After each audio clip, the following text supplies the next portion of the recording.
Bismillahirrahmanirrahim. Assalamualaikum warahmatullahi wabarakatuh. Innal hamdalillah nahmaduhu wa nasta'inuhu wa nastaghfiruh wa na'udzu billahi min syururi anfusina wa min sayyiati a'malina.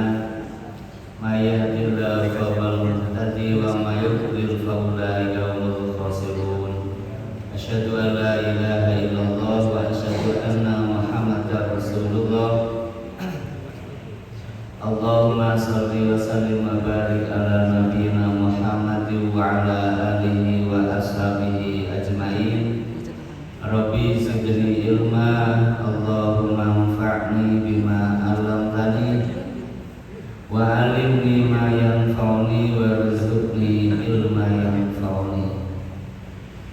Amma ba'd, muslimin muslimat jamaah salat maghrib rahimakumullah. Alhamdulillah sore ini bisa hadir kembali di tempat yang paling mulia, yaitu Baitullah, Masjid Al-Mawaddah Seruni, yang mudahan walaupun gerimis,an, walaupun kehujanan, kita tetap ikhlas atas apa yang ditakdirkan oleh Allah Subhanahu wa Ta'ala. Kita lanjutkan kajian tauhid yang ditampilkan dari buku Fathul Majid karya Syekh Abdurrahman Hasan Al-Nusayri rahimahullah ta'ala, masih menjelaskan tentang larangan menolak takdir Allah. Insyaallah ini pertemuan terakhir ya di bab ini. Nanti pertemuan yang datang karena sudah ganti bab baru lagi. Qauluhu wa fil musnadi wa sunan Abi Dawud an Ibnu Tailami. Musannif menjelaskan lagi sebuah hadis yang berkaitan dengan takdir lagi dalam musnad dan sunan Abu Dawud dari Ibnu Tailami. Wa huwa Abu Busr, namanya adalah Abu Busr bisinil muhmilah, huruf sin, sinnya ringan ya, bukan shin tapi sin. Wabil babil madmumah, banyak di doma bus. Wa yuqal Abu Bishr, ada yang mengatakan Abu Bishr pakai shin. Bisinil mujma'ati wa kasrul ba. Bisr. Tadi yang pertama Abu Busr, yang sebagai Abu Bishr, nanti pakai ba kasrah, kemudian shinnya besar ya. Yang satu adalah Busr, banyak di doma pakai sin, bukan pakai shin. Wallahu a'lam ya, kita tidak mengkaji tentang sanad ya, tapi kita pada matangnya nanti. Wa ba'duhum shahal awal, sebagian dari para ulama hadis lebih menekankan yang benar yang pertama, yaitu pakai sin, Abu Busr. Wasmuhu Abdullah ibni Fairuz, namanya adalah Abdullah bin Fairuz. Walafdu Abi Dawud, dan lafadznya menurut Abu Dawud qala, berkata Ibnu Dailami, lau anallaha azaba ahla samawati wa ahla ardihi, sekiranya Allah mengazab penduduk langit dan penduduk bumi, azabahum wa huwa ghairu zalimin lahum, Allah mengazab penduduk bumi dan langit, tapi Allah tidak akan berbuat zalim kepada mereka. Walau rahimahum lakana rahmatu khairan lahum min a'malihim, dan sekiranya Allah kasih rahmat kepada mereka. Mereka siapa? Penduduk bumi maupun langit. Lakanat rahmatu khairan pasti rahmat Allah itu lebih baik bagi mereka, bagi penduduk langit maupun min a'malihim, dibandingkan amal mereka. Walau anfaqta misla uhudin dhahaban ma qabalahullah minka hatta tufina bil qadar. Sekiranya engkau menginfakkan seperti sebesar gunung Uhud berupa emas, Allah tidak akan menerima infakmu itu hingga kamu beriman kepada takdir. Wa ta'lamu anna ma asabaka lam yakun liyuhtiaka. Kamu mengetahui bahwasanya sesuatu yang sudah Allah takdirkan menimpamu tidak akan meleset. Wa ma aqbalam yakun yusibak, dan takdir Allah yang tidak akan menerimamu maka tidak akan menimpa dirimu. Walau mitala ghairi hadza, sekiranya kamu mati dalam kondisi bukan yang demikian, lakunta min ahlin nari, pasti kamu termasuk penduduk neraka. Qala fa'aitu Abdullah Mas'ud. Kemudian Ibnu Delami berkata, saya menjumpai Abdullah bin Mas'ud. Faqala misla dzalika, menceritakan tadi hadis yang saya sampaikan. Summa atatu Hudzaifah bin Yaman. Kemudian saya jumpai sahabat yang lain namanya Hudzaifah bin Yaman. Faqala misla dzalik. Saya juga dia bercerita tentang hadis tadi di atas. Qala summa atu Zaid bin Sabit. Kemudian saya juga menyampaikan hal itu kepada Zaid bin Sabit. Ada 3 sahabat yang dijumpai. Qala haddatsani an bin Nabi sallallahu alaihi wasallam misla dzalik wa akhrajahu Ibnu Majah. Kemudian dia mengatakan Zaid bin Sabit telah menjelaskan kepadaku hadis Nabi SAW seperti hal itu. Hadirin rahimakumullah. Hadisnya cukup panjang ya, tidak hanya sekedar untuk iman kepada takdir ya. Yang pertama coba kita lihat. Lau anna Allaha azaba ala samawati wal ardi azaba wa huwa ghairu lahu. Yang pertama, azab Allah pasti ada bagi penduduk langit maupun bumi. Penduduk bumi mungkin kita lebih kenal manusia, tapi penduduk langit kita tidak paham apa yang dibentuk langit, tapi yakin ada sesuai dengan teks hadis ini. Jadi ada azab Allah di dunia bagi penduduk langit maupun penduduk bumi. Nah, ketika Allah mengazab penduduk langit maupun penduduk bumi, Allah tidak akan berbuat zalim, tidak akan melampaui batas. Allah akan mengazabnya sesuai dengan amal perbuatan kemaksiatan penduduk langit maupun penduduk buminya.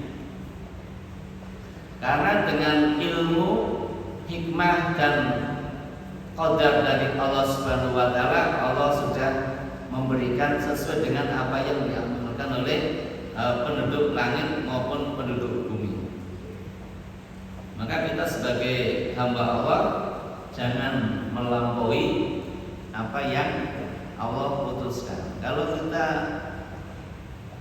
mau berbuat sesuatu ya jangan melampaui apa yang tidak boleh dilakukan. Biasanya manusia kalau marah, menyiksa sebagainya karena urusan emosi. Tapi Allah nggak pakai emosi ya. Allah akan mengazab sesuai dengan keadaan orang yang berbuat dosa. Yang kedua, wala rahimahu lakanat rahmatu khairan lahum min a'malihim.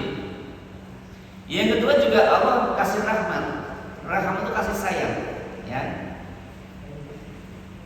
kita bilang yang pertama adalah al-khair was-sa'adah fi dunya hatta akhirah. Dalam sebuah pendapat disebutkan demikiannya. Kalau nggak salah Imam Asy-Syatibi apa siapa ya? Saya pernah membaca pengertian rahmat. Ar-rahmatu hiya al-khair was-sa'adah fi dunya hatta akhirah. Yang dinamakan rahmat adalah kebaikan dan kebahagiaan baik di dunia maupun di akhirat.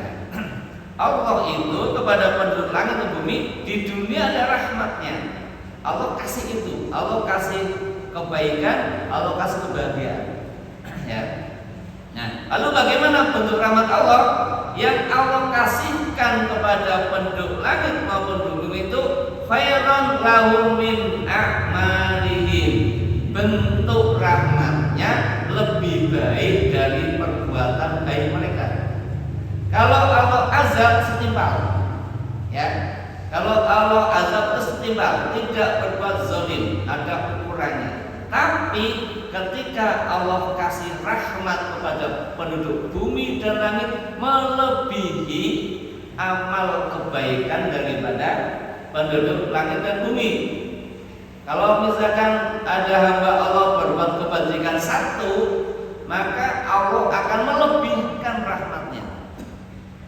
Itulah salah satu sifat Allah Subhanahu wa ta'ala. Hanya berbuat satu, maka kemudian bisa rahmat Allah lebih dari satu dikasihkan kepada penduduk bumi. Ini adalah di antara sifat Allah Subhanahu wa ta'ala. Maka dalam di beberapa ya dulu dijelaskan begini, orang masuk surga karena ada dua hal, ya, bukan karena amal manusia. Allah memasukkan hambanya ke dalam surga karena ada dua hal. Yang pertama adalah maghfirah.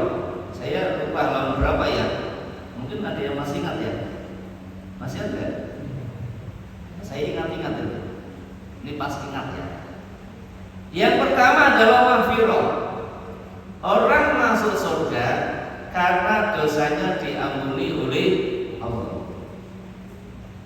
Yang kedua, karena rahmat dari Allah, kasih sayang yang diberikan oleh Allah Subhanahu wa ta'ala. Dua. Kalau dua kita dapatkan, insya Allah dahulal jannah ya, akan masuk surga. Tapi kalau Allah tidak kasih maghfirah sama kita, dosanya nggak diampuni oleh Allah, nggak bakalan masuk surga. Yang kedua, walaupun diampuni, tapi tidak Allah kasih sayang kepada kita, kasih rahmatnya, maka tidak akan ada orang jannah, tidak akan masuk surga. Maka dari syarat menurut pendapat kitab ini, ya. Silahkan kalau ada menurut pendapat orang lain. Dan ini yang saya yakini ya, yakini adalah karena mendapatkan ampunan dari Allah. Maka Muslim harus banyak istighfar kepada Allah atas dosa, khilaf, lupa, lalai, sengaja tidak sengaja, banyak istighfar kepada Allah Subhanahu wa ta'ala. Nanti Allah bisa memberikan kita pada ampunan. Yang kedua, rahmat dari Allah Subhanahu wa ta'ala. Kembali ke sini, bahwasanya ketika Allah memberikan rahmat, kebaikan, kebahagiaan kepada penduduk bumi dan penduduk lain, baik di dunia maupun di akhirat, maka Allah melebihkan dari sekedar kebaikan hamba-hambanya yang telah dilakukan. Yang ketiga, walau anfaqta misla Uhudin dhahaban ma qabalahu Allah minka hatta tu'mina bil qadar. Yang ketiga, kalau kau infakkan seberat gunung Uhud berupa emas, berupa apa bu? Dhahaban artinya emas, ya. Emasnya sebesar gunung Uhud. Pernah lihat bu? Lihat apa? Gunung Uhud. Tapi emas sebesar gunung Uhud pernah belum? Tidak ada ya. Nah ini tamsil, ini sebagai gambaran saja. Kalau kau infakkan dengan infak yang jumlahnya fantastis gitu ya. Nah, karena kan orang Arab namanya Gunung Uhud, maka pakainya Gunung Uhud ya. Nah, orang Indonesia kan tidak kenal Gunung Uhud ya. Misalnya sini gunung apa ya? Ungaran ya. Nah, untuk memudahkan ya, Gunung Ungaran tuh. Kalau kau infakkan emas yang emasnya sebesar Gunung Ungaran, insya Allah, orang kaya apa miskin? Orang kaya raya.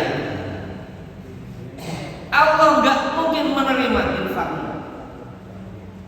Allah tidak akan menerima infakmu meskipun infakmu fantastis. Kenapa? Hatta tu'mina bil qadar, sampai kau yakin dengan takdir. Insyaallah. Hati-hati ya. Hati-hati kita amalnya banyak, tapi karena nggak yakin dengan takdir ya, ini membahayakan akidah kita. Tadi waktu berangkat ke sini hujan nggak? Terus ada yang gerundeli apa enggak? Ini pertanyaan untuk kita sendiri ya, otokritik untuk kita. Ketika kita mau berangkat ke masjid masih hujan deras, di dalam hati gerundeli apa orang?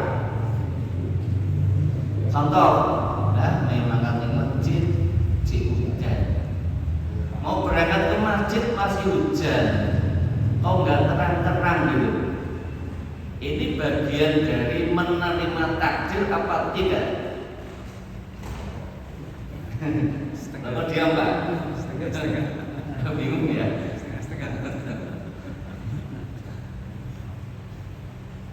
Ini akidah ya, betul akidah. Ini bahasanya kalau kau amalnya banyak sekali, tapi kau tidak yakin dengan takdir, Allah tidak terima amalmu. Na'udzubillah min dzalik. Maka ibu bapak yang dimuliakan, mari kita latihan menerima takdir Allah ya.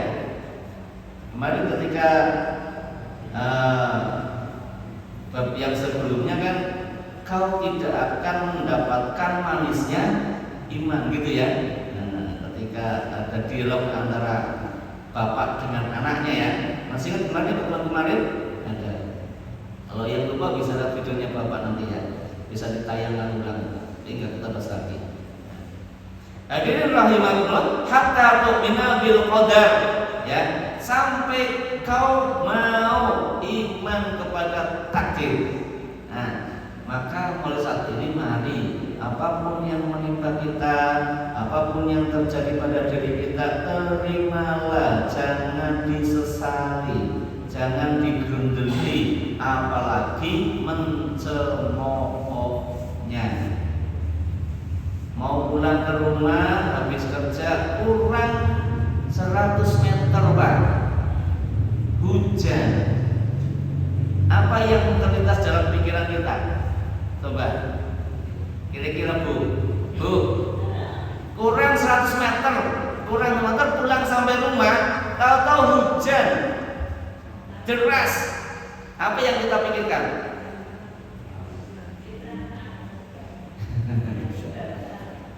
Biasanya kebanyakan muslim mengatakan, lah kurang 100 meter aja kok hujan. Mau hujan nanti kalau sudah sampai ya apa tidak? Mudah-mudahan tidak. Kalau kemarin gitu ya istighfar ya, banyak istighfar. Astagfirullahaladzim, ternyata saya masih belum mau menerima takdir Allah. Maunya kita yang ngatur takdir, enggak? Kalau yang ngatur takdir manusia, sedangkan maunya jumlahnya miliaran, terus bagaimana coba? Mau hujan jadi enggak jadi. Yang sana doa jangan hujan, yang sana doa hujan, bingung ya? Nah, maka takdir itu adalah dari Allah Subhanahu Wa Taala. Jadi rahimahullah, kalau kau infakkan sebesar gunung Uhud emas, tidak akan diterima oleh Allah. Kalau belum iman kepada takdir. Gambaran infak itu gambaran yang sulit, gambaran yang angel. kita infak sama sholat 5 waktu mudah mana?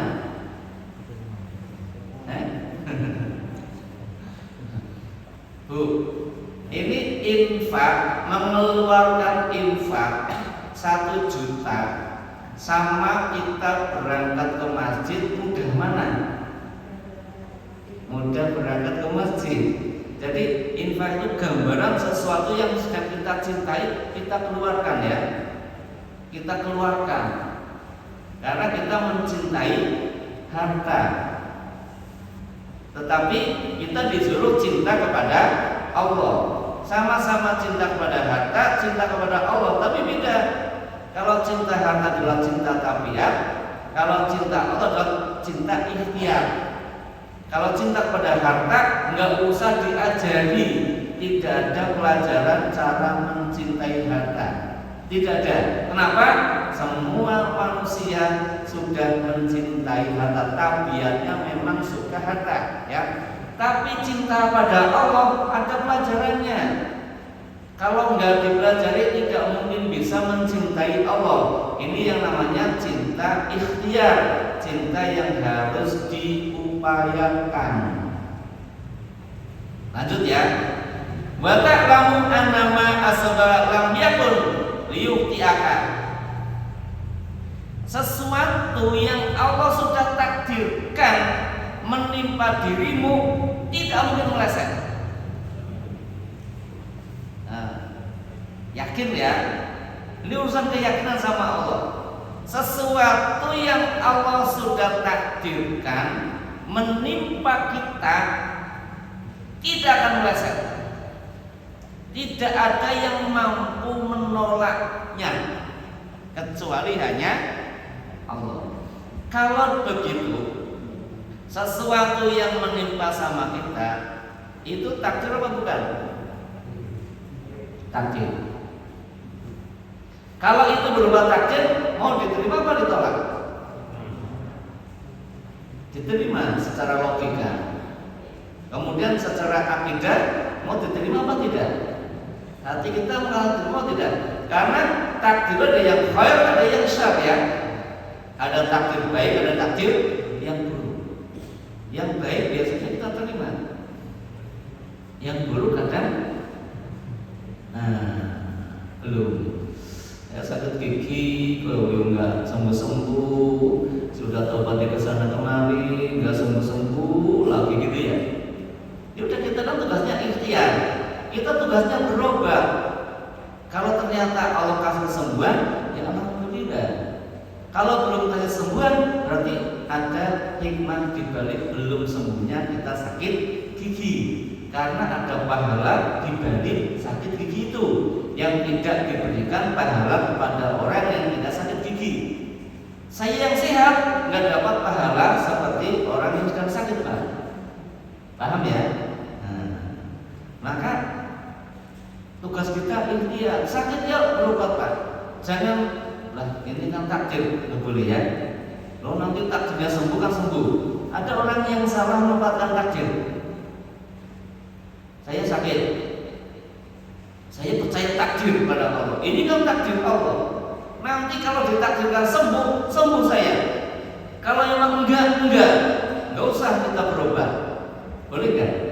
Ini keliru. Tidak memahami secara global ya. Nanti saya jadi orang kaya kan takdir, orang miskin juga takdir. Tidak usah bekerja. Betul apa salah? Duha begino, pagi, siang, sore, sholat duha kayak gitu ya, sampai batas waktunya duha tuh. Tapi atas kerjanya lemah, Pak.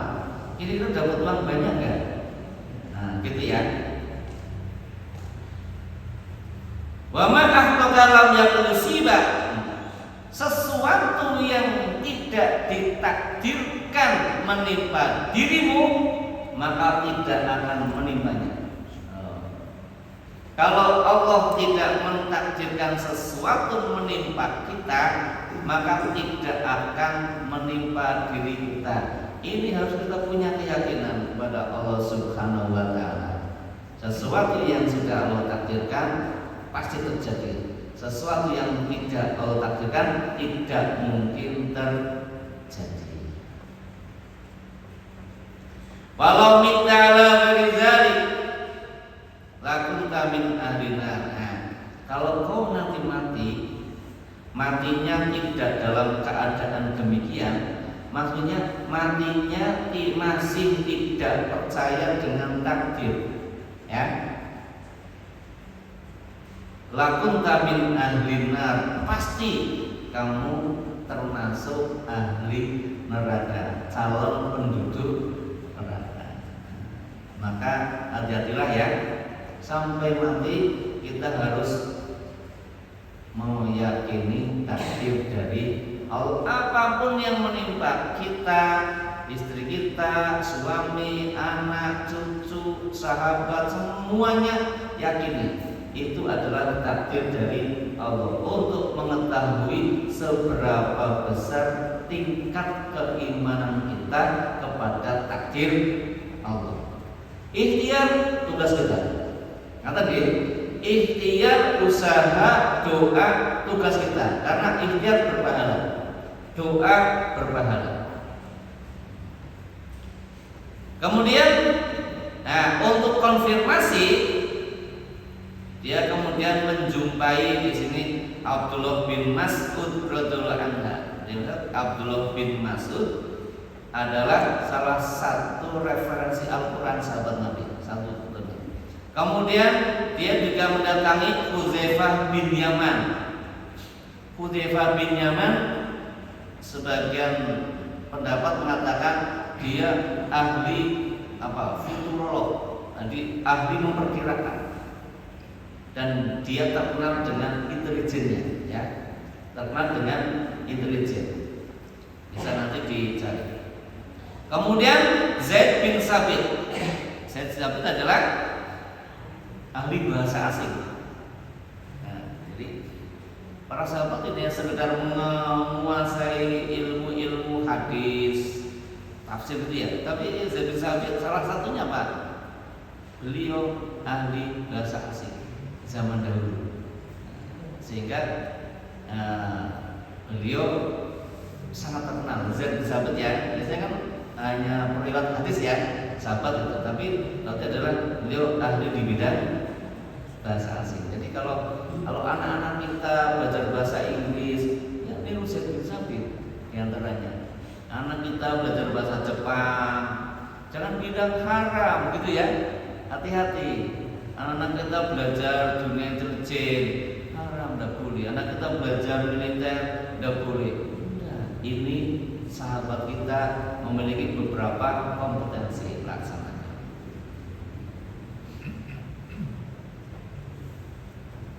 Lanjut. Wa qala al-Imam Katsir rahimahullah taala an Sufyani an Mansurin an Rabi' ibn Hiras an Rajin an Ali ibn Abi Thalib radhiyallahu anhu qala Rasulullah sallallahu alaihi wasallam.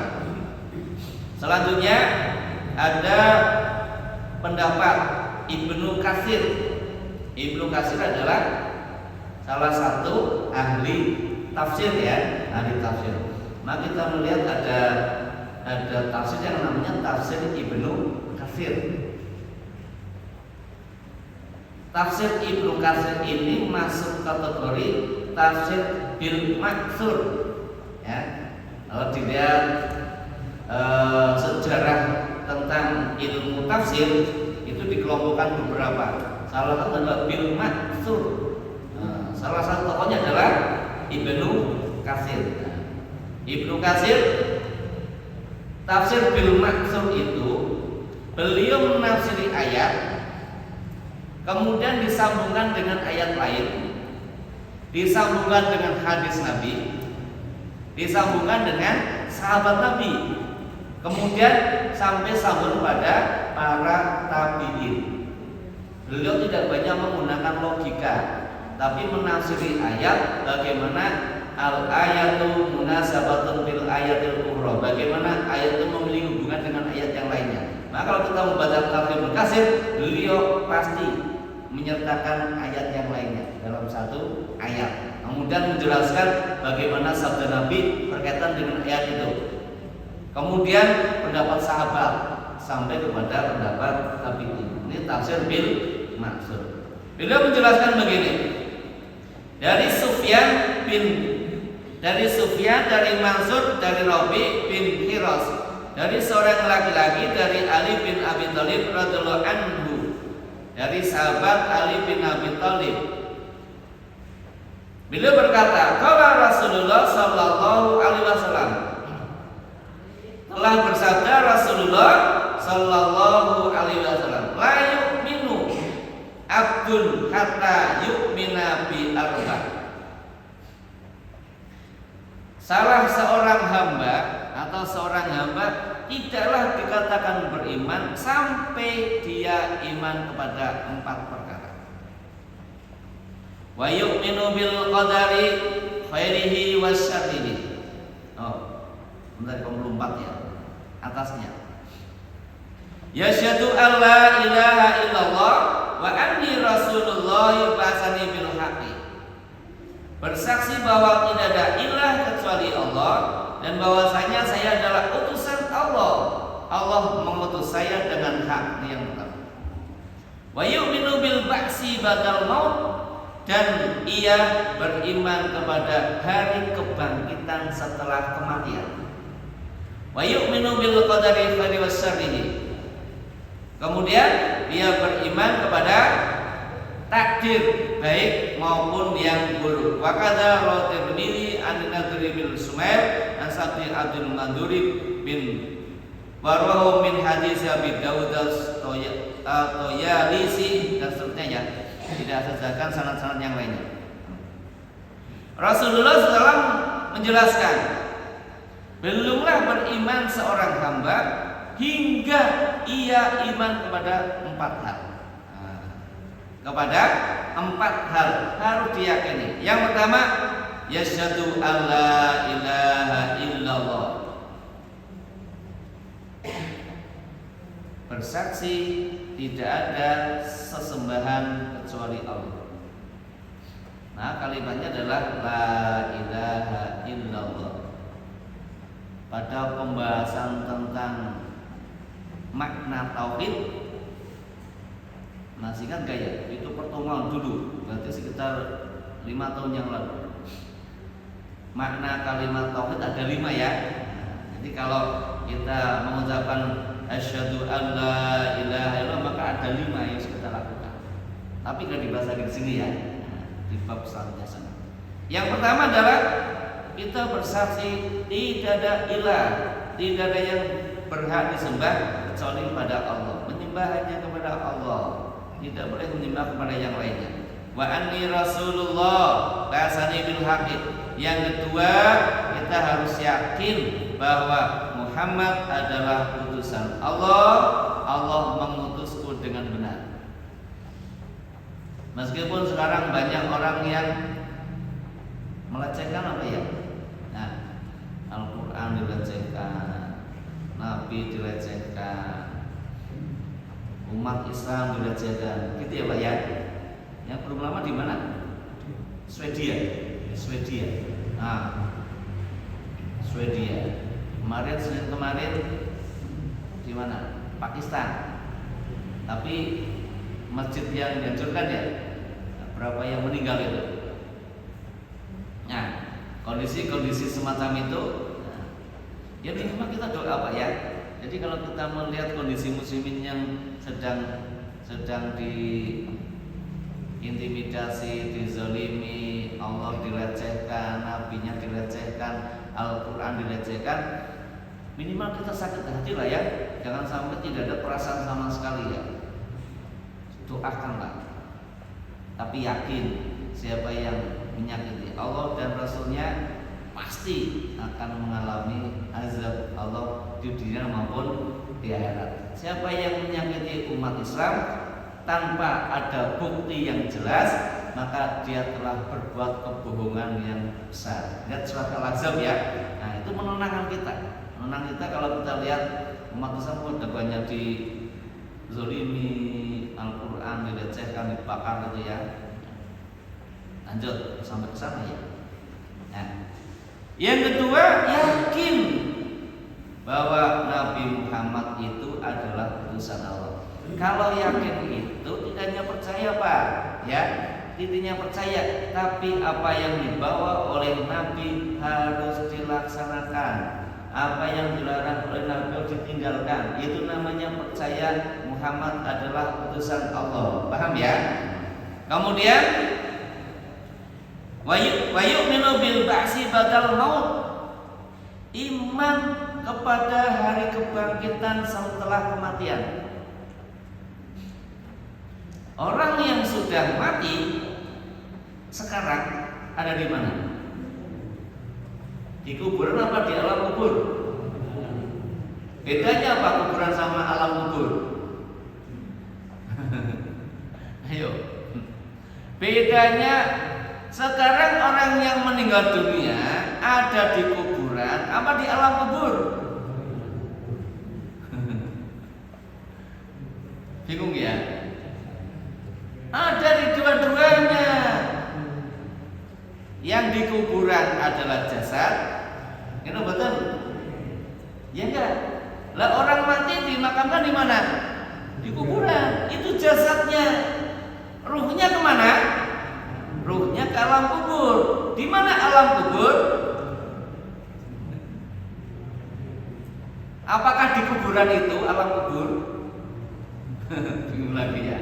Nah, alam kubur itu adalah sesuatu yang gaib. Kita nggak bisa melihat ke sana ya. Kalau bisa melihat ke sana, ya jadi tahu alam kubur. Syaratnya hanya satu Pak. Apa? Mati dulu baru bisa lihat alam kubur. Orang yang sekarang meninggal dunia berada di alam kubur, gitu ya. Menunggu kiamat terjadi. Menunggu kiamat terjadi. Nah, nih. Dan dia wa yu'minu bil ba'si ba'dal maut. Setelah kematian nanti ada namanya yaumul ba'as, akan dibangkitkan dari alam kubur. Ya. Akan dibangkitkan dari alam kubur. Apakah wujudnya ruh apa dengan badan kira-kira? Ayo, pertanyaan lagi. Pertanyaan sulit-sulit ya. Orang mati kan badannya di kuburan. Gimana? Ruhnya ada di alam kubur. Besok yaumul ba'ats akan dibangkitkan. Yang dibangkitkan itu jasadnya apa ruhnya? Jasad dan ruh, betul ya? Betul. Dari mana Allah mengumpulkan itu? Dari tulang ekor. Tulang ekor itu akan dari satu ngumpul lagi. Nah, begitu. Nanti lihat di surat apa ya? Juz 30 ya. Itu diceritakan bagaimana nanti Allah akan menghimpun lagi mereka dari tulang ekor. Itu tulang tidak akan hancur itu. Jangan kumpul lagi. Nah. Jadi yang ketiga adalah beriman kepada wa yu'minu bil ba'si ba'dal maut. Setelah kematian nanti ada hari kebangkitan. Setelah hari kiamat Bapak Ibu ya. Hari kebangkitan itu terjadi setelah kiamat, sekarang belum. Ya. Sekarang belum. Mereka masih berada di alam barzah, belum masuk ke akhirat. Nanti begitu kiamat terjadi, maka adalah yaumul ba'ats, dibangkitkan dari alam kuburnya masing-masing. Wa yu'minu bil qadari khairihi wa syarrihi. Yang keempat, iman kepada takdir baik maupun buruk. Karena takdir Allah ada yang kita anggapnya baik, ada yang kita anggap buruk ya. Kalau kita jatuh, baik apa buruk? Buruk. Kita dapat rezeki nongkrong, baik ya, kayak gitu. Kita sehat, sakit, nah itu. Jadi semuanya harus diimani. Yu'minu bil qadar khairihi wa syarrihi. Jadi iman kepada takdir baik maupun buruk. Ini menurut Rasul Sallam. Jadi harus kita menyebutkan seorang hamba belum beriman, kata Nabi, sebelum percaya dengan empat. Percaya dengan Allah, pada Nabi, kemudian yang ketiga hari kebangkitan, kemudian yang keempat takdir. 4 harus percaya. Tapi tidak hanya sekedar percaya, ya. Ini sudah kita bahas tentang ulama ya, ada 3 ya. Masih ingat ya kemarin ya? Ulama ada 3, dilihat nanti. Jadi tidak hanya sekedar kita percaya, tapi masuk yang alimun billahi, alimun bi amrillahi apa tidak? Kalau yang harapannya adalah alimun billahi wa alimun bi amrillahi, orang yang kenal Allah dan orang yang tahu tentang perintah Allah. Inilah orang yang takut kepada Allah. Dia mengetahui hudud-hududnya, batasnya, dan dia mengetahui faraidnya, hukum-hukum yang harus ditunaikan.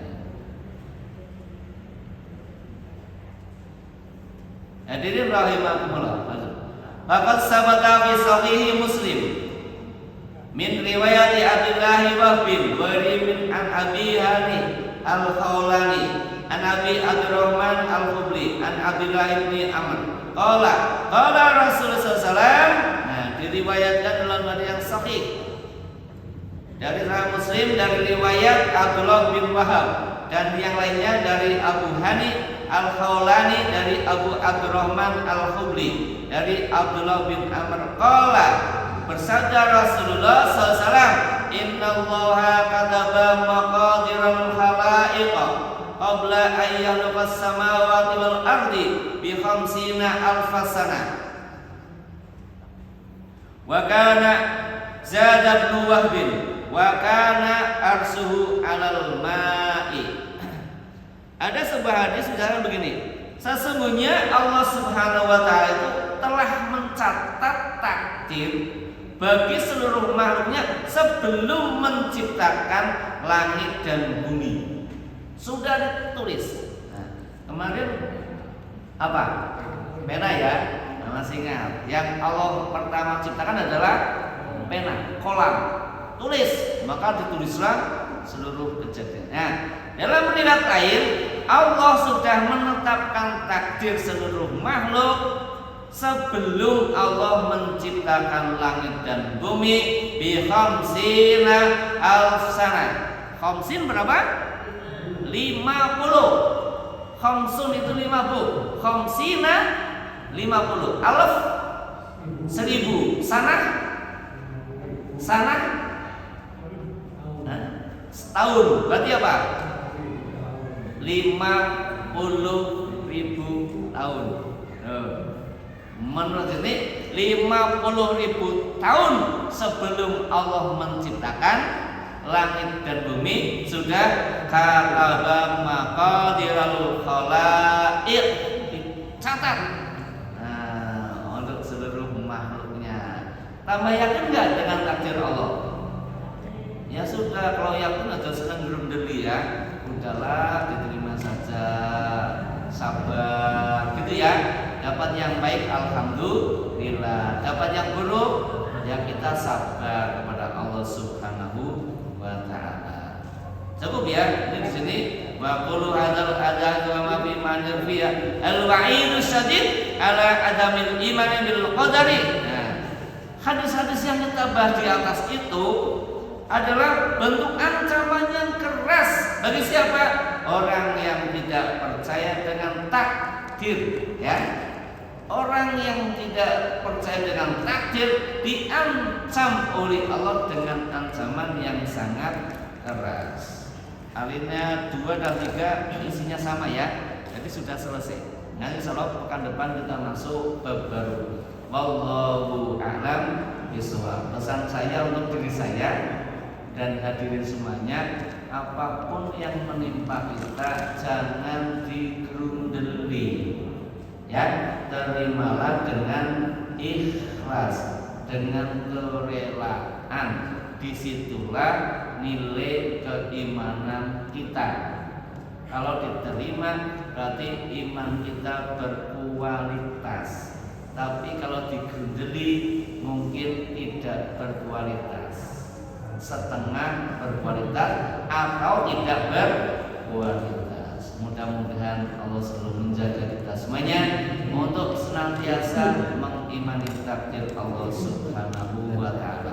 Amin ya rabbal alamin. Subhanakallahumma wa bihamdika asyhadu an la ilaha illa anta astaghfiruka wa atubu ilaik. Wassalamualaikum warahmatullahi wabarakatuh.